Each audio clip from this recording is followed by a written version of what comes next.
On today's episode, we're talking about what we're going to do after the month of October. Now that we are winding down to the end of October, which is Breast Cancer Awareness Month, what are you going to do with all of that information that you just learned about breast cancer, about awareness? How do you take that information and transform it over into your life to where you're making daily actions? What kind of actions can you take? So today we're going to talk about that. Awareness versus action. What is awareness? Awareness is known as just knowing what breast cancer is, knowing that it exists. And action is doing something about the awareness that you have just learned. So wear your pink, but what are you going to do after that? What type of choices, what type of commitments are you going to make to take action beyond October? So I will give you some examples of awareness that you can take. Number one, you can schedule your mammogram, and you can also encourage someone else to do the same. Take a friend with you if you are nervous to get a mammogram. Sometimes we talk to other people about mammograms and we frighten them, and next thing you know, they like, oh no, I'm not going to get no mammogram because my friend Susie said when she got a mammogram, they smashed her breast and she was hurting for days. She was just in pain. And so take a friend with you if you think that you may be afraid or you don't have the courage to do it. Sometimes when you do it with somebody, you're more apt to do it. So I encourage you to go and then encourage someone else to go. Another action you can take is learn your family history and your genetic risk. What type of cancer, not just breast cancer, but what type of cancers run in your family, and what does that history look like? Is it a mother, a father? Is it a distant, your grandmother, your grandfather, or an aunt, uncle? Like, what does it look like? And then think about your risk. If it's an immediate family member, then you know that your risk it increases, and you need to be talking to your doctor about that risk. I always tell my girls I was diagnosed at 43. So at 33, which is 10 years before my diagnosis, they should be talking to their doctors about screening. Or whenever you go to the doctor, they normally ask you questions, and it lists what runs in your family. Be honest about what runs in your family so that you can start having a conversation about when it's necessary for you to screen. And when it comes to genetic risk, you may need to get genetic testing. If breast cancer does run in your family, then you may want to start talking about genetic testing to see what percentage puts you at risk for breast cancer. There's the BRCA1 and the BRCA2 gene. If you test positive for either one, then we know it increases your chance of breast cancer as well as ovarian cancer. So you want to be having those conversations with your family as well as with your doctor. Another way to take action is to support organizations year-round. Different organizations, especially local ones that are in your community, you can volunteer, you can donate, you can advocate.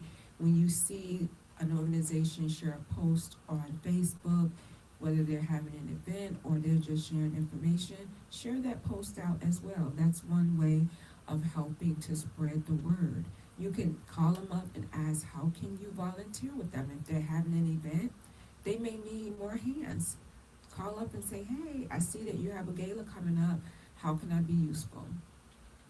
If you have a donation, sometimes people think donations always equal money, and it doesn't. Sometimes you can donate items, sometimes you can donate time, and then sometimes you can donate money.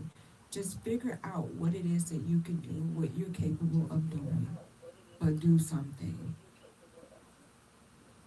Another action you can take is to adopt a healthier diet and lifestyle. This will help reduce your risk of cancer, period. Not just breast cancer, but cancer and other life-threatening diseases. If you're not moving, if you're not exercising, we know that exercising reduces your risk of breast cancer. It also reduces your risk of having a recurrence of cancer. Make sure that you're eating the right foods that will fuel your body to destroy those cancer cells.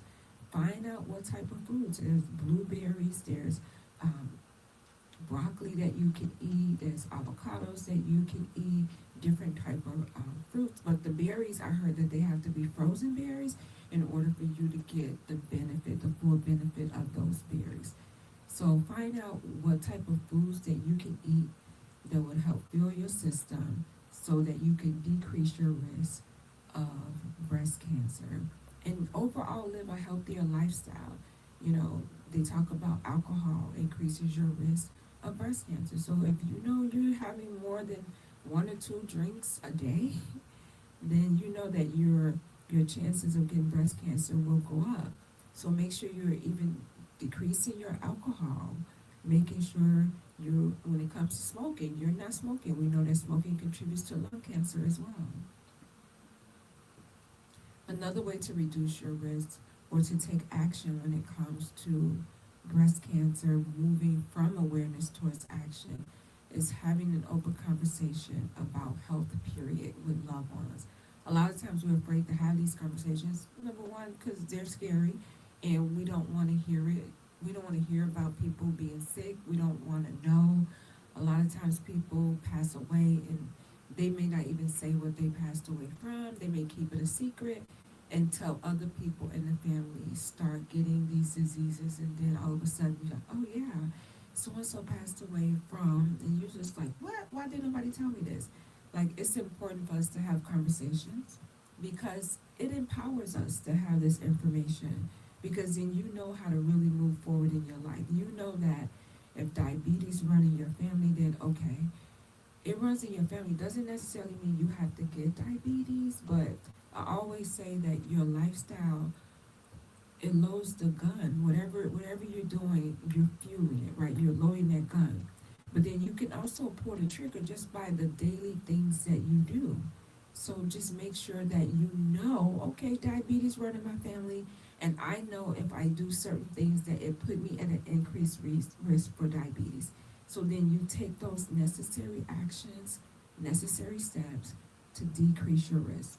Diabetes is one of those things that run in my family, type 1 and type 2, but we know type 1 is lifestyle. Type 2 is more autoimmune. So type 2 would be the one that I would watch out for as far as what I eat, me getting moving, and just basically watching my overall health because I know that it runs in my family. Awareness plants the seed. So we get this awareness information every October. And I feel like Breast Cancer Awareness Month does an excellent job at awareness, an excellent job at planting the seed at breast cancer awareness. But it's the action that you take that actually waters that seed. And without that next step, then we can't grow. Change can't happen. You have to be able to take what you learn and turn it into action. So what do you need to do with year-round action? How does year-round action looks when it comes to awareness? Again, getting out of that month of October and doing more with what you have learned. Know your risk factors. Know that as you increase with age, ladies, that so does breast cancer. Genetics affect more. 85% of women who get breast cancer do not have a family history. It's that 15 to 20% is only have that familial risk, that genetic link. So don't feel like, oh well, breast cancer doesn't run in my family, so I really don't have to worry about it. Well, according to research, according to statistics, 85% of women who are diagnosed don't have that family history. So whether you have a family history or not, you should know what the risk factors are when it comes to age with breast cancer. And nowadays, younger and younger women are being diagnosed with breast cancer. They tell you to get a mammogram at 40, but a lot of women are being diagnosed way before 40. Way before 40. So don't let the age criteria fool you into thinking that, oh, I don't have to worry about my breasts until I get of this age. No. younger women are being diagnosed all the time. Make sure that you are performing your monthly self-checks just so you would know what your normals are, so that when something is not normal, then you're able to identify it, and if it's lasting more than 3 weeks, you're talking to your doctor about it. So if you're doing your monthly checks, then you know what your normal feel, shape of your breast feel like before and after your period. And then you can determine if something is not normal. But if you're not doing those normal checks, as soon as you feel something, you'll be like, ooh, I think this is negative. I think I may have breast cancer. No, you should be touching your breast every single month so that you know what your normal feel like. When it comes to routine screenings, this conversation should start with your doctor, because sometimes when you're younger, they try to steer you away from being screened. But if you have issues with your breast, if you have breast cancer that runs in your family, especially if someone was diagnosed younger, then you should be having those conversations with your doctor about what does routine screening looks like for me. When should I start routine screenings? When should I start the clinical exams? And what does it look like for me moving forward as it relates to routine screenings? For some people, if you're younger, they do the clinical exams once a year. If nothing's there, they may just want to monitor you, just and check in with you, just because it may run in your family. If you don't have any issues, they may say, oh, okay, well, you can do it every year, or it's not time for you to do the mammogram yet. Wait until you're 40. So it just depends on your history and if you're having any type of ongoing issues with your breast. Eat for prevention. Eat more plants and less processed foods. Processed foods is just not as it relates to just breast cancer, but any type of disease, your diabetes, your heart disease, as it relates to stroke, high blood pressure, like eating more plant-based, eating less processed foods, it's going to have less sodium. If you're cooking more at home, you know what you're putting in your food, and you can fix it to where you can do less sodium. They have all different types of seasoning out here that does not contain salt, to where you can season your food to where it can taste really good. So you just have to make sure that if you need to get a nutritionist and say, hey, these are the things that I'm concerned about, and I would like to see how I can eat so that I can prevent these certain diseases. And the more and more good fuel that you put in your body, the more good results that you're going to have. Year-round action looks like organization participation. I just talked about this, and to local events. Don't be afraid to participate. These big organizations, trust me, they have people donating to them all the time. So they probably won't even see your name come across when you donate money. It goes right into the pot. But when you donate to these local organizations, they really appreciate it. That money goes directly to, most of the time, the people that they are helping. Warriors Talk with our 9th annual Survivor Celebration, a reflection gala this past October 18th. We donated $1,000 to individual that was dealing with metastatic breast cancer. And you just don't know. I mean, $1,000 may not seem like a lot to these big organizations, but to an individual that is day to day, that may not have a job, that may be trying to get to and from treatment, that may need medicine, or maybe just need food, $1,000 can be a lot of money. And we were able to put the check in her hand right at the event. And trust, man, when I say tears was flowing, tears was flowing. And I wish that I could do more, and I know in the future that I will, but I feel like I just had to do something, because someone out here needs that money. You can support someone that's in treatment. You can buy an Uber card and give it to someone that may not have a car and that may need to get back and forth to treatment, and you can put it right in their hands. You can order groceries to come to their house.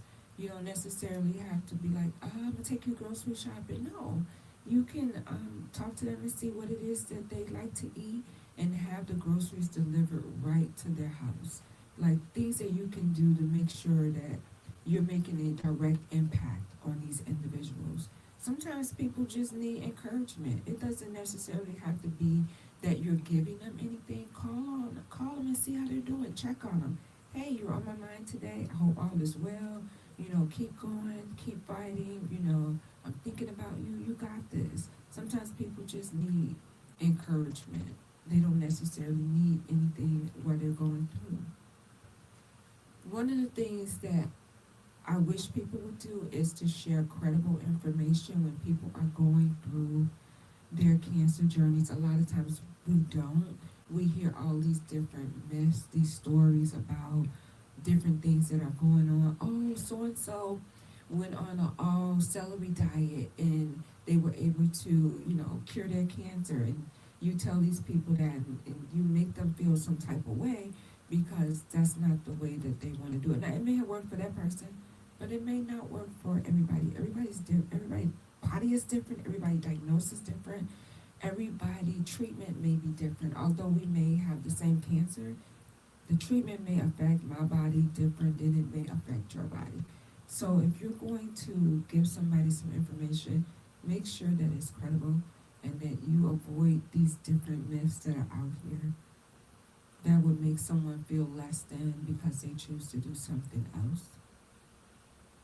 You can partner with the community health centers to help spread information. A lot of times they have different events going on. And again, you can share whatever they're sharing on Facebook, whatever events they have coming up. You can share that information to any individual that you know that's dealing with cancer, that's not dealing with cancer. Just share the information out. The more people that have the information, the better it is. We perish for the lack of knowledge. A lot of times we just don't know.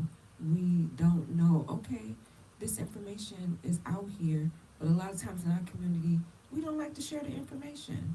Sometimes it be a lot of free stuff in our community as well. We'll go get it and we won't call anybody else and say, oh girl, yeah, they was giving out these coats, brand new coats, girl, up the street. We'll go get the coats, go home, and won't even call nobody else and say, girl, go get you a coat. Share the information. It doesn't hurt.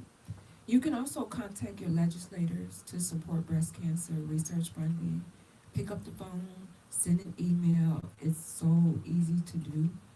You could join me when I go to Washington. I'm going in January and I'll be back again in April. You can join me in Washington and we meet with the legislators face to face. You can do it right here at home. You can go to their town hall meetings and you can talk to them. You can ask questions. Again, you can send a letter, you can write an email, you can post something on your Facebook and you can tag them in it, call them out. Like, I need you to support some of these, cancer fundraising initiatives. We vote these people in, we need to hold them accountable. You can join support advocacy groups like the National Breast Cancer Coalition. They train advocates so that we can hit the front lines and we can be equipped to talk to our legislators. We can be equipped to go out in the community and spread information to individuals in our community, again, that may not know all of the things that we have in the community that would help an individual go through their cancer journey with support so that they don't feel like they're alone. A lot of times people feel like they're alone, they don't have any support, any resources, and it doesn't have to be that way. It's so many different resources out here, different platforms that are doing different things that would help support you along in your cancer journey.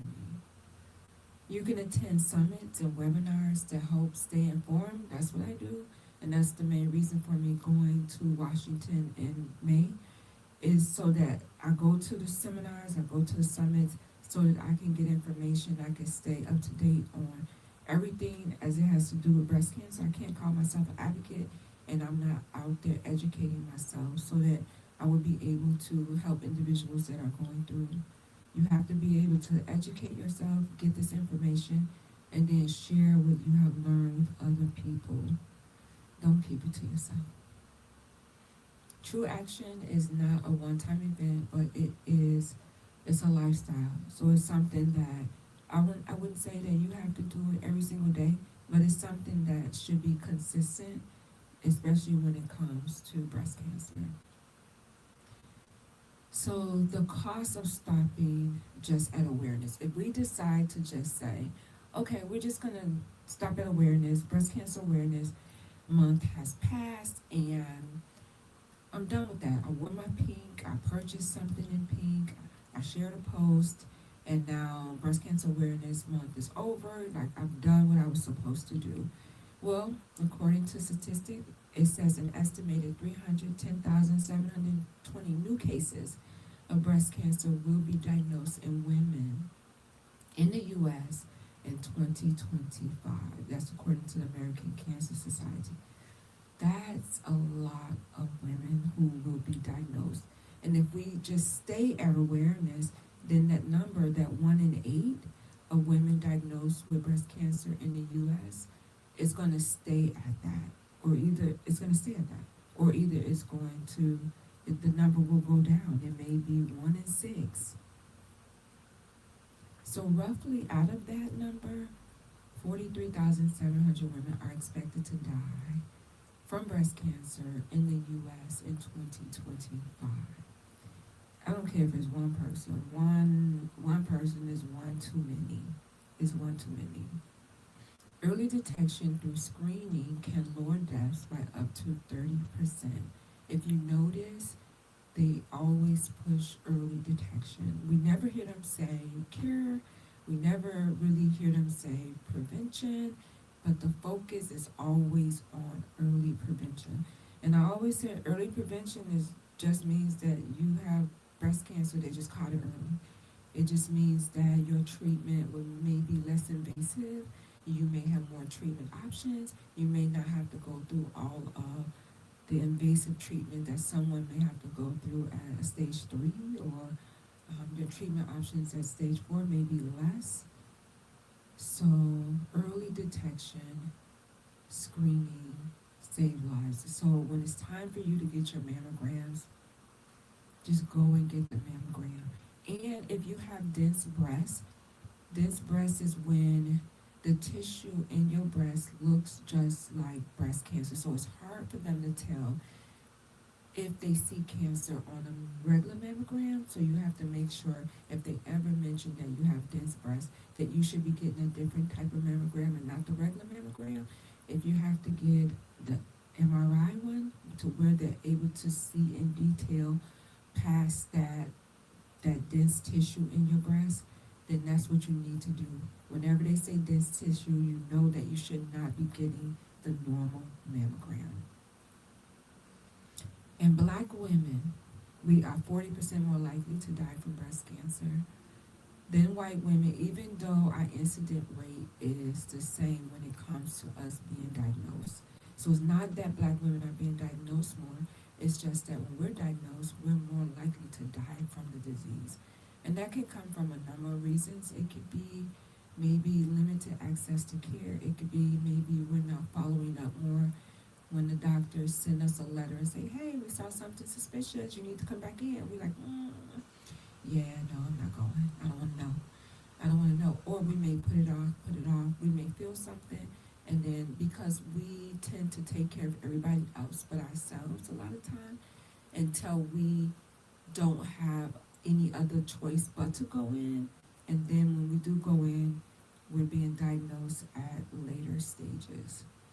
So that's really where the majority of the 40% come in, is that a lot of times we may go get mammograms, and maybe the machines that they're using may not be up-to-date machines, may not be able to catch the mammograms on those machines.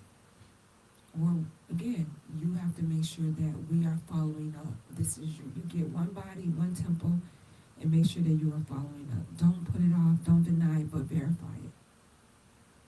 And so those numbers remind us that this isn't just about awareness, it's about action that saves lives, early screening, conversations, and even policy changes. All of it counts. All of it counts. Don't discount one and say, oh, it's not my job to talk to, my legislature about anything to do with breast cancer. They should know. No, no. These people you have voted in, you have a right to voice your opinion. Your voice matters. So I have a call to action for warriors. To every warrior that's listening, choose one action that you can take before the end of the year. Whether it be scheduling your mammogram, inviting a friend to join you, volunteer with an organization, or simply if you have had breast cancer and you just share your story with someone, what action are you going to take as it relates to moving beyond October? Because what happens when October is over? We go back to business as usual. But think about it. What type of action can you take? You could drop it in the comments. What type of action can you take to move beyond awareness towards taking action when October has ended? And remember, as we close out Breast Cancer Awareness Month, awareness just opens the door. But we know action helps us walk through that door. So let's not just wear pink, but let's make sure we're living beyond that pink with prevention, with education, with advocacy, and with the action that we're taking. And again, it doesn't have to be on a daily basis, but it should be something that we incorporate into our life. It should be a lifestyle. Living healthy should be a lifestyle. Making healthier choices should be a lifestyle. Getting moving should be a lifestyle. Talking about health should be a lifestyle. So what type of action are you going to take? It's me challenging you beyond Breast Cancer Awareness Month. All right, you guys, so there you have it. What happens after October? You let me know what happens after October. You let me know what type of action you're going to take once this month has ended. I want to highlight my closing sponsor, which is Gloria Dotson with Mary Kay, and she's catering to all of your beauty needs from head to toe. You can go to marykay.com/GDOTSON and let her know that Warriors Talk sent you. Warriors Talk is always looking for individuals to share their story on Warriors Talk. If you have been through a life-altering diagnosis or just an event in your life and you want to encourage someone else, I encourage you to contact me via email, warriorstalk1@gmail.com, or you can send me an inbox on Facebook and let me know you want to share your story. You can purchase my journal. This is a guided journal for healing, faith, and empowerment. And this is you taking charge of cancer. Remember, cancer is a diagnosis that changes everything, but it doesn't have to define who you are. So this journal is for individuals who are in the cancer battle. And you can take it with you to treatment, and you can journal your whole treatment. And after that, you can begin to write your book if that's what you want to do. Warriors Talk just released our second anthology, When Warriors Talk, Faith Emerges, letting go and letting God transform our journeys. And I have 4 new authors that talked about surrendering to God and allowing Him to just guide them through their cancer journey and how their faith was renewed because of it. So if you know someone that's going through a life-altering journey or situation, this would be a good book for them to read. It would definitely give you some encouragement, and it would help you to uplift your faith. All right, you guys, that has been our episode of Warriors Talk today. I will leave you with these words of wisdom. Awareness is only as powerful when it leads to action. So make sure you join me next Monday right here at 6 p.m. on Intellectual Radio. As always, thank you for tuning in to Warriors Talk with author and founder Lady ReShell, where we are changing lives one warrior at a time. Thank you for listening to this week's edition of Warriors Talk with Lady ReShell. To find out more about Warriors Talk, follow at Warriors Talk, the number 1, on all social media outlets, and Warriors Talk with Lady ReShell on YouTube.